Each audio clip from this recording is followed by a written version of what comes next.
Hi, welcome to chapter 3 of Mind Training course, Mastering Focus and Concentration. Distractions ತುಂಬಿರೋ ಪ್ರಪಂಚದಲ್ಲಿ focus concentration ಮಾಡೋದು ತುಂಬಾ ಕಷ್ಟ ಆಗಿದೆ. ಅದು ತುಂಬಾ ಪವರ್ಫುಲ್ ಆಗಿದೆ, ತುಂಬಾ ಪೇನ್ಫುಲ್ ಆಗಿದೆ. ಯಾವ ತರ ಡಿಸ್ಟ್ರಾಕ್ಷನ್ ಆಗ್ತಾ ಇದೆ? ಯಾವ ತರ ಡಿಸ್ಟ್ರಾಕ್ಷನ್ ಆಗ್ತಾ ಇದೆಯಾ ನೀನು? ರೀಲ್ ಸ್ಕ್ರೋಲ್ ಮಾಡೋದು, ನಿನ್ನ ಫೋನ್ ನೋಟಿಫಿಕೇಶನ್, ನಿನ್ನ ಇಮೇಲ್ಸ್, ನಿನ್ನ ಯೂಟ್ಯೂಬ್ ಶಾರ್ಟ್ಸ್, ಈ ತರ ಡಿಸ್ಟ್ರಾಕ್ಷನ್ ಆಗ್ತಿದ್ಯಾ? ಕೆಲಸ ಟೈಮಲ್ಲಿ, ನಾರ್ಮಲ್ ಟೈಮಲ್ಲಿ ನೋಡಿದ್ರೆ no problem, not at all a problem. ಕೆಲಸದ ಟೈಮಲ್ಲಿ ನಿನಗೆ 15 ಸೆಕೆಂಡ್ 15 ಸೆಕೆಂಡ್ 20 ಸೆಕೆಂಡ್ ಮ್ಯಾಕ್ಸಿಮಮ್ ಅಂದ್ರೆ 30 ಸೆಕೆಂಡ್ ನಿನಗೆ ಡಿಸ್ಟ್ರಾಕ್ಷನ್ ಆಗೋದು. 30 ಸೆಕೆಂಡ್ 40 ಸೆಕೆಂಡ್ ಒಳಗೆ ಈಸಿಯಾಗಿ ನೀನು ಡಿಸ್ಟ್ರಾಕ್ಷನ್ ಆಗ್ತೀಯ. ನಿನಗೆ ಅಷ್ಟೇ ಕಾನ್ಸಂಟ್ರೇಟಿಂಗ್ ಪವರ್ ಇರೋದು 30 ಸೆಕೆಂಡ್ ಅಷ್ಟೇ. ಅದನ್ನು ನೀನು ಇನ್ಬಿಲ್ಟ್ ಮಾಡಿದೀಯಾ? ನಿನ್ನ ಮೈಂಡ್ಗೆ ಕ್ಲಾರಿಟಿ ಅನ್ನೋದು ತುಂಬಾ ಇಂಪಾರ್ಟೆಂಟ್ ಟೂಲ್. ಕ್ಲಾರಿಟಿ ಇರ್ಬೇಕು ಮನುಷ್ಯನ್ಗೆ. ಕ್ಲಾರಿಟಿ ಅಂದ್ರೆ ಏನು ಅನ್ನೋದು ತಿಳ್ಕೊ. ನಿನ್ ಮೈಂಡ್ಗೆ ನೀನ್ ಕ್ಲಾರಿಟಿ ತರ್ಬೇಕು. ಇದು ನೆನ್ಪಿಡ್ಕೊ. ಇದು ಯಾವಾಗಾದ್ರೂ ನೀನ್ ನೆನ್ಪಿಡ್ಕೊ. ಲೈಫ್ ಅಲ್ಲಿ ಕ್ಲಾರಿಟಿ ಇಲ್ಲ ಅಂದ್ರೆ ನೀನು ಎಷ್ಟೇ ಫೋಕಸ್ ಮಾಡು, it's a waste of time. ನಿನ್ ಲೈಫ್ ಅಲ್ಲಿ ಕ್ಲಾರಿಟಿ ಫೋಕಸ್ ಎರಡು ಮಿಕ್ಸ್ ಮಾಡಿದ್ರೆ ಇಟ್ಸ್ ಅ ಪವರ್ಫುಲ್ ಕಾಂಬಿನೇಷನ್ ಇಂದ ಈಗ ಸಕ್ಸಸ್ ನ ಅಚೀವ್ ಮಾಡ್ಕೋಬಹುದು. ಈಗ ಫಸ್ಟ್ ಇಂಪಾರ್ಟೆನ್ಸ್ ಆಫ್ ಫೋಕಸ್ ಏನು ಅಂತ ಮಾತಾಡ್ಕೊಳ್ಳೋಣ ನಾವು. ಇಂಪಾರ್ಟೆಂಟ್ ಆಫ್ ಫೋಕಸ್ ಅಂದ್ರೆ ಏನ್ ಇಂಪಾರ್ಟೆನ್ಸ್ ಫೋಕಸ್ ಅಲ್ಲಿ? ಏನಕ್ಕೆ ಫೋಕಸ್ ಇಂಪಾರ್ಟೆಂಟ್? ಡೈಲಿ ಎಕ್ಸರ್ಸೈಸ್ ಮಾಡಿದ್ರೆ ನಿನ್ನ ಮಸಲ್ ಟ್ರೈನ್ ಆಗತ್ತೆ. ಅದೇ ನೀನು ಫೋಕಸ್ ಮಾಡಿದ್ರೆ ನಿನ್ನ ಮೈಂಡ್ ಟ್ರೈನ್ ಆಗತ್ತೆ. ಇಮ್ಯಾಜಿನ್ ಮಾಡ್ಕೊಂಡು ನೀನೊಂದು ಇಂಪಾರ್ಟೆಂಟ್ ರಿಪೋರ್ಟ್ ಬರಿತಾ ಇದೀಯಾ. ಟಕ್ ಅಂತ ಒಂದು ಫೋನ್, ಆ ಫೋನ್ ಅಲ್ಲಿ ನೋಟಿಫಿಕೇಶನ್ ನೋಡ್ತೀಯ. ಈ ಬರೆಯೋದನ್ನ ಇಲ್ಲಿ ಬಿಟ್ಟು ತಗೋ, ಅಯ್ಯೋ ಬರಿಬೇಕಲ್ಲ, ಹಂಗಾದ್ರೆ ಏನಾಗತ್ತೆ ಹೇಳು? ಟಕ್ಕಂತ ನೀನ್ ತೆಗ್ದು ರಿಪೋರ್ಟ್ ಬರೆಯಲ್ಲ. ಹಿಂದೆ ಏನಾಗಿದೆಯೋ ಮತ್ತೆ ನೋಡ್ತೀಯ. ಫೋಕಸ್ ಎಲ್ಲ ಔಟ್ ಫೋಕಸ್ ಆಗಿರತ್ತೆ ನಿನಗೆ. ಹಿಂಗ್ ನೋಡಿ ಆಮೇಲೆ ಫೋಕಸ್ ತಗೊಂತೀಯ. ಎಷ್ಟು ನಿಮಿಷ ವೇಸ್ಟ್ ನೋಡು. ಮತ್ತೆ ಟಕ್ಕಂತ ನಿನಗೆ ಫೋಕಸ್ ಸಿಗಲ್ಲ. ನಿನ್ನ ಮೈಂಡ್ ಅಲ್ಲಿ ಲಾಸ್ ಆಗ್ತಾ ಇರುತ್ತೆ. ನಿನ್ನ ಮೈಂಡ್, ಸಬ್ ಕಾನ್ಶಿಯಸ್ ಮೈಂಡ್ ಕಂಪ್ಲೀಟ್ ಬ್ಲಾಸ್ಟ್ ಆಗ್ತಾ ಇರುತ್ತೆ. ನೀನು ಒಂದು ಕೆಲಸ ಮಾಡ್ತಾ ಇರ್ಬೇಕಾದ್ರೆ ಅದ್ರ ಮೇಲೆ ಫೋಕಸ್ ಮಾಡು. ನೋ ಮ್ಯಾಟರ್ ಏನಾದ್ರೂ ಆದ್ರೂ ಪರವಾಗಿಲ್ಲ ಗುರು, ಅದು ಮಾಡು. ಆ ರಿಪೋರ್ಟ್ ಕಂಪ್ಲೀಟ್ ಆಗೋವರೆಗೂ ಬರೀ ಏನಕ್ಕೆ ಮಧ್ಯದಲ್ಲಿ ಹೋಗ್ತೀಯಾ?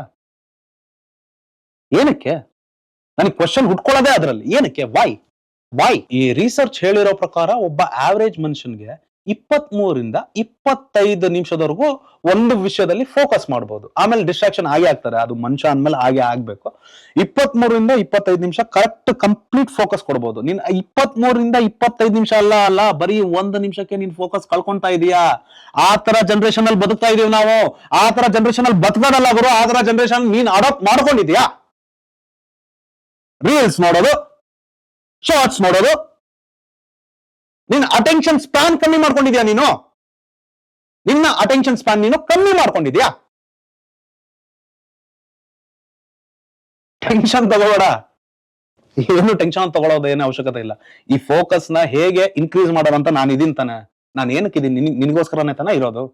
ಟೆನ್ಷನ್ ಏನಕ್ಕೆ ತಗೊಂತೀಯ ನೀನು? ಇನ್ನೊಂದು ಹೇಳ್ತೀನಿ ನೋಡು, ತುಂಬಾ ಇಂಪಾರ್ಟೆಂಟ್ ವಿಷಯ. ನೀನ್ ಪ್ರತಿ ಸತಿ ಫೋಕಸ್ ಮಾಡೋದು ಬಿಟ್ಟು ಇನ್ನೊಂದ್ ಕಡೆ ಕಾನ್ಸಂಟ್ರೇಟ್ ಮಾಡ್ದೆ ಅನ್ಕೋ.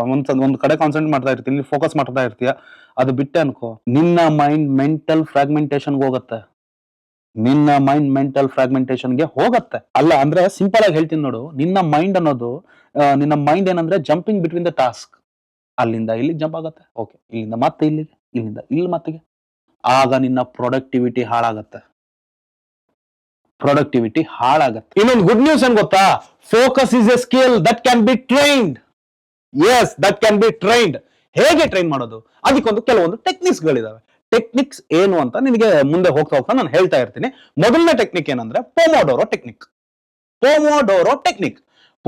ಟೆಕ್ನಿಕ್ ಅಲ್ಲಿ ಏನ್ ಮಾಡೋದು ಅಂದ್ರೆ, ನೀನು ಅಂದ್ರೆ ಇದಕ್ಕೆ ಒಂದು 2 ಇಂಪಾರ್ಟೆಂಟ್ ನಿನಗೆ ವಸ್ತುಗಳು ತಗೋಬೇಕಾಗತ್ತೆ. ಒಂದು ಪೇಪರು, ಪೆನ್ನು, ಆಬ್ವಿಯಸ್ಲಿ ಅದು ಇರುತ್ತೆ. ಇನ್ನೊಂದು ಏನು ಅಂದ್ರೆ ಒಂದು ಟೈಮರ್ ಇರಬೇಕು. ಆ ಟೈಮರ್ ಏನು ಅಂದ್ರೆ, ನೀನು ಪ್ರತಿಯೊಂದು ಸತಿನೂ ಆ ಟೈಮರು 25 ನಿಮಿಷ ಇಟ್ಕೋಬೇಕು. ಆ ಟೈಮರ್ನ 25 ನಿಮಿಷ ಇಟ್ಕೋಬೇಕು. ಈಗ ಫಾರ್ ಎಕ್ಸಾಂಪಲ್ ಆ ಪೇಪರ್ ಪೆನ್ನು ಏನಕ್ಕೆ ಅಂದ್ರೆ ನೀನು ಬರಿಬೇಕು. ಅಂದ್ರೆ ನೀನು ಇವತ್ತು ಏನ್ ಟಾಸ್ಕ್ ಕಂಪ್ಲೀಟ್ ಮಾಡ್ಬೇಕು ಅನ್ನೋದನ್ನ ಬರಿಬೇಕು. ಬರಿ, ಇವತ್ತು ನಾನು ಒಂದು ಚಾಪ್ಟರ್ ಓದ್ಬೇಕು, ಇವತ್ತು ನಾನು ವ್ಲಾಗ್ ಮಾಡಬೇಕು, ಇವತ್ತು ನಾನು ಡಿಸೈನ್ ಮಾಡಬೇಕು, ಇವತ್ತು ನನ್ನ ಬಿಸ್ನೆಸ್ಗೆ ನಾನು ಕ್ಲೈಂಟ್ಸ್ ನ ಹುಡುಕ್ಬೇಕು. ಬರಿ, ಟಾಸ್ಕ್ ನ ಬರಿ. ಬರದ್ಮೇಲೆ ಏನ್ ಮಾಡ್ತೀಯ ನೀನು, ಆ ಟಾಸ್ಕ್ ನ ಕಂಪ್ಲೀಟ್ ಮಾಡ್ತೀಯ. ಎವ್ರಿ 20 to 25 minutes ಇವಾಗ ಟೈಮರ್ ಆನ್ ಮಾಡು. ನಾನು ಹೇಳಿದ್ನಲ್ಲ 20 to 25 minutes ಟೈಮರ್ ಒಂದು ಆನ್ ಮಾಡು. ಆನ್ ಮಾಡಿದ ತಕ್ಷಣ ಏನ್ ಮಾಡ್ತೀಯ, ಬರಿ ಆ ಟಾಸ್ಕ್ ಕಂಪ್ಲೀಟ್ ಆಗ್ತಾ ಇದೆಯಾ. 20 to 25 minutes ಆ ಟಾಸ್ಕ್ ಅಲ್ಲೇ ಇರಬೇಕು. ಆ 20 to 25 ನಿಮಿಷ ನೀನು ಆ ಟಾಸ್ಕ್ ಏನ್ ಅನ್ಕೊಂಡಿದ್ಯಲ್ಲ ಆ ಟಾಸ್ಕ್ ಅಲ್ಲೇ ಇರಬೇಕು. ಮತ್ತೆ ಆ 25 ನಿಮಿಷ ಆದ್ಮೇಲೆ ಸ್ವಲ್ಪ ಬ್ರೇಕ್ ತಗೋ. 5 ನಿಮಿಷ ಬ್ರೇಕ್ ತಗೋ, 10 ನಿಮಿಷ ಬ್ರೇಕ್ ತಗೋ, ಅಥವಾ 15 ನಿಮಿಷ ಬ್ರೇಕ್ ತಗೋ.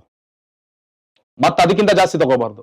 ಮತ್ತೆ ಬ್ರೇಕ್ ತಗೊಂಡಿದ್ದೀನಿ, ಓಕೆ ನಾನು ರೀಲ್ ನೋಡ್ತೀನಿ, ಓಕೆ ನಾನು ಶಾರ್ಟ್ಸ್ ನೋಡ್ತೀನಿ ಅಲ್ಲ. ಪ್ರೊಡಕ್ಟಿವ್ ಕೆಲಸ, ಒಂದು ವಾಕ್ ಹೋಗು.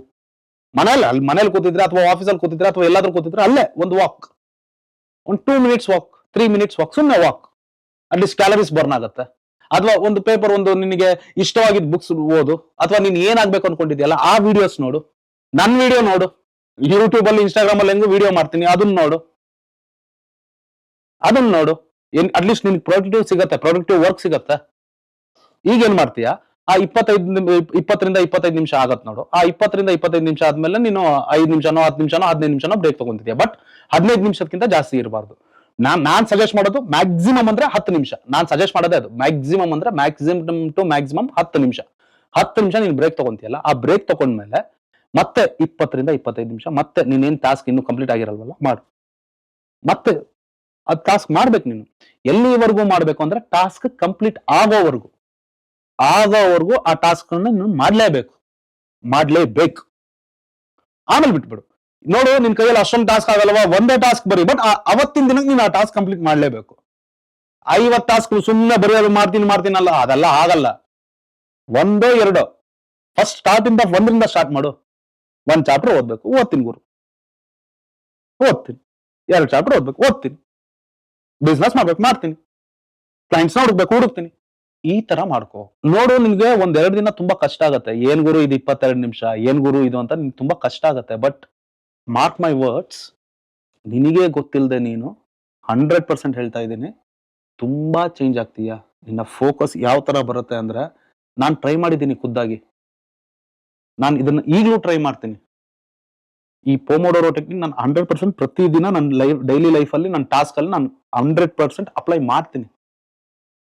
ತುಂಬಾ ಯೂಸ್ ಆಗುತ್ತೆ, ತುಂಬಾ ಫೋಕಸ್ ಬರುತ್ತೆ. ಈ ಟೆಕ್ನಿಕ್ ನ ಒಂದ್ ದಿನ ಯೂಸ್ ಮಾಡೋದಲ್ಲ, ಕನ್ಸಿಸ್ಟೆನ್ಸಿಯಾಗಿ ಮೇಂಟೈನ್ ಮಾಡ್ಬೇಕು. ಒಂದಿನದಲ್ಲಿ ಏನೂ ಆಗಲ್ಲ. ಒಂದಿನದಲ್ಲಿ ಮಕ್ಕಳೇ ಹುಟ್ಟಲ್ವಂತೆ. ಒಂದಿನದಲ್ಲಿ ಏನೇನೂ ಆಗಲ್ಲ. ನೀನ್ ಕನ್ಸಿಸ್ಟೆನ್ಸಿ ಮೇಂಟೈನ್ ಮಾಡಬೇಕು.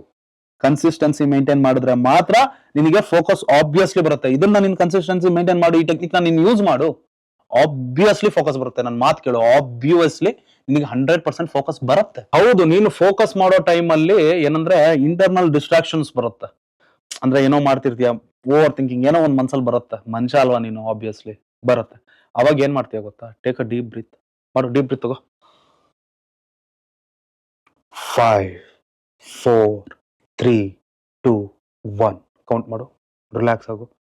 ಆ 5 4 3 2 1 ಅಂತ ನೀನು ಕೌಂಟ್ ಮಾಡ್ಬೇಕಾದ್ರೆ ನಿನ್ನ ಮನ್ಸು ಯಾವತ್ತಿದ್ರು, ನಿನ್ನ ಅಟೆನ್ಷನ್ ಯಾವತ್ತಿದ್ರು ನೀನ್ ಯಾವ್ದು ಟಾಸ್ಕ್ ಮಾಡ್ಬೇಕು ಅಂತ ಅನ್ಕೊಂಡಿದ್ಯಲ್ಲ ಅದ್ರಲ್ಲಿ ಇರ್ಬೇಕು.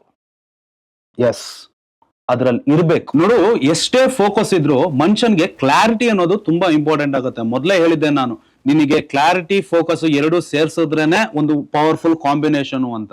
ಇವಾಗ ಕ್ಲಾರಿಟಿ ಹೇಗ್ ತಗೊಳ್ಳೋದು ಅಂತ ಒಂದ್ ಸತಿ ನಾವು ಡಿಸ್ಕಸ್ ಮಾಡ್ಕೊಳ್ಳೋಣ. ಇವಾಗ ನೀನು ಬರ್ಕೋ, ಏನು ಕ್ಲಾರಿಟಿ ತಗೋಬೇಕು ಅನ್ನೋದನ್ನ ಬರ್ಕೋ. What you want to achieve, ಏನಕ್ಕೆ ನೀನು ಆ ಅಚೀವ್ಮೆಂಟ್ ಮಾಡಬೇಕು. ವೈ ಇಟ್ ಮ್ಯಾಟರ್ಸ್, ಅದು ನಿನಗೆ ಏನಕ್ಕೆ ಮ್ಯಾಟರ್ ಆಗ್ಬೇಕು. How will you get there, ನೀನ್ ಅಲ್ಲಿ ಹೇಗೆ ಸೇರ್ತೀಯ, ಅಲ್ಲಿ ಹೇಗೆ ರೀಚ್ ಆಗ್ತೀಯ. ಈ ಕ್ವಶನ್ಸ್ಗೆ ನಿನಗೆ ಆನ್ಸರ್ ಬಂದ್ರೆ 100% ಹೇಳ್ತಿದ್ದೀನಲ್ಲ, ನಿನಗೆ ಕ್ಲಾರಿಟಿ ಆಲ್ಮೋಸ್ಟ್ ಸಿಕ್ದಂಗೆ. ಯಾವ ತರ ಅಂದ್ರೆ ಒಂದು ಎಕ್ಸಾಂಪಲ್ ಹೇಳ್ತೀನಿ ನೋಡು. ಅಂದ್ರೆ ಯಾವ ತರ ನೀನು ಆನ್ಸರ್ ಮಾಡೋದು ಅನ್ನೋದು ನಾನು ನಿನಗೊಂದು ಎಕ್ಸಾಂಪಲ್ ಹೇಳ್ತೀನಿ ನೋಡು. ನೀನೊಂದು ಬಫೆಗೆ ಹೋಗಿರ್ತೀಯ. ಬಫೆಟ್ ಅಲ್ಲಿ ಏನಂದ್ರೆ ಒಂದು 100,000 ಫುಡ್ ಇರುತ್ತೆ. 100 ಬೇಡ, 1000 ಬೇಡ, 100 ಫುಡ್ಸ್ ಇರುತ್ತೆ. 100 ಫುಡ್ಸ್ ಇರುತ್ತೆ. ನಿನಗೆ ಇಷ್ಟವಾಗಿದ್ದು ತುಂಬಾ ಲೈನ್ ಇಂದ ಮುಂದೆ ಇರುತ್ತೆ. ನೀನು ಫಸ್ಟ್ 50 ಫುಡ್ಸ್ ಅಲ್ಲೇ ಒಂದ್ ತಗೊಂತೀಯ, ಪಿಕ್ ಮಾಡ್ತೀಯ, 10 ಪಿಕ್ ಮಾಡ್ತೀಯ, 5 ಪಿಕ್ ಮಾಡ್ತೀಯ, ತಿಂದ್ಬಿಡ್ತೀಯ. ಆದ್ರೆ ಸ್ವಲ್ಪ ಮುಂದೆ ಹೋದ್ರೆ ನಿನಗೆ ಇಷ್ಟವಾಗಿರೋ ಫುಡ್ ಸಿಗೋದು, ನೀನ್ ಅದ್ ನೋಡೇ ಇರಲ್ಲ. ದಟ್ಸ್ ವಾಟ್ ಕ್ಲಾರಿಟಿ ಬೇಕು. ನಿನಗೆ ಏನ್ ಬೇಕು ಅನ್ನೋದು ಬಫೆಲ್ ಆದ್ರೂ ನಿನಗೆ ಏನ್ ಇಷ್ಟನೋ ಅದು ತಿನ್ಬೇಕು ತಾನೆ ನೀನು. ಹಾಳು ಮುಳು ಏನಕ್ಕೆ ತಿಂತೀಯಾ? ಅದಕ್ಕೆ ಮನುಷ್ಯನಿಗೆ ಕ್ಲಾರಿಟಿ ಬೇಕು, ಕ್ಲಾರಿಟಿ ಇರಬೇಕು.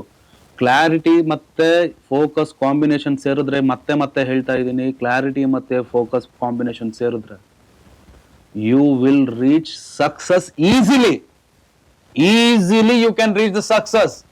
You will be a successful person. ಇದು ಇವತ್ತಿನ ಲೆಕ್ಚರ್ ಚಾಪ್ಟರ್ 3.